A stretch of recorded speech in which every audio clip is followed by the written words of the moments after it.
Le Crédit Agricole de La Réunion soutient le tourisme local et vous présente Aloncos Tourisme. Comment la crise sanitaire vous a affecté ? Alors nous, notre projet, c'était de monter une agence de location saisonnière avec des biens très qualitatifs qui démarrent de 3 et qui vont jusqu'à 5 étoiles. Alors moi, au départ, je voulais faire un salon de thé avec des pâtisseries du monde parce que je suis très gourmande et je m'étais dit que ça plairait aux Réunionnais. On avait déjà des établissements qui étaient ouverts, on avait des réservations en cours. Sur les chantiers, nous avons pris du retard à cause du confinement. Notre clientèle hexagonale a annulé en cascade l'ensemble des réservations. Je me suis dit, c'est pas possible, il faut faire autrement.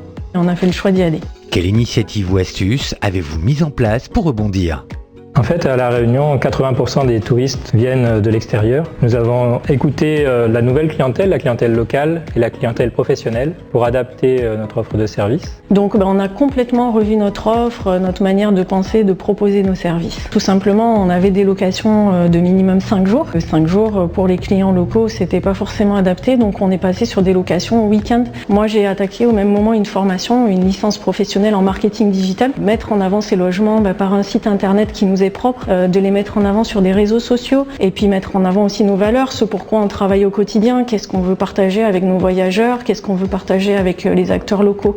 Notre volonté première, c'est que cette économie puisse circuler à tous les niveaux à La Réunion. On veut que nos logements ils soient vraiment conviviaux, accueillants, que nos voyageurs ils découvrent notre île et ça, on veut pas le faire seul. Moi, je me suis adaptée du coup en ouvrant une boutique en ligne, une boutique de thé et d'accessoires du thé. Je sais que les Réunionnais sont assez férus de tout ce qui est nouvelles technologies et autres. Et du coup, je me suis dit, j'ouvre la boutique en ligne et je verrai bien ce que ça donne. Plutôt que d'attendre la clientèle dans ma boutique, je vais à elle. J'apporte donc mon salon de thé aux particuliers, enfin au domicile des Réunionnais, en animant donc des ateliers d'initiation à la dégustation du thé. En quelques mots, quel serait votre message pour mettre le tourisme de La Réunion en l'air ?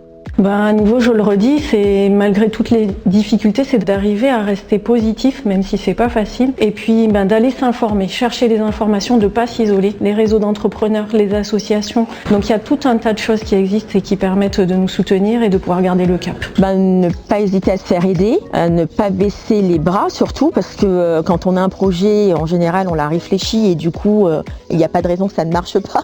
Il faut continuer à y croire. C'est vraiment être positif. Moi, ça a toujours été de toute façon mon leitmotiv. Je me suis fait aider par une professionnelle qui accompagne les porteurs de projets et qui m'a dit vas-y fonce. Donc je l'ai écouté et j'ai eu raison d'y croire parce que mon entreprise n'a pas 1 an et ça va bien. Comme dit Créole, un main il lave l'autre.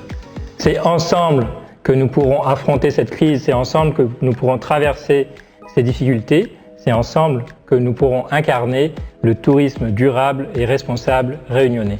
La commission tourisme du Crédit Agricole de La Réunion, partenaire du Tourisme Pays, vous a présenté Aloncos Tourisme.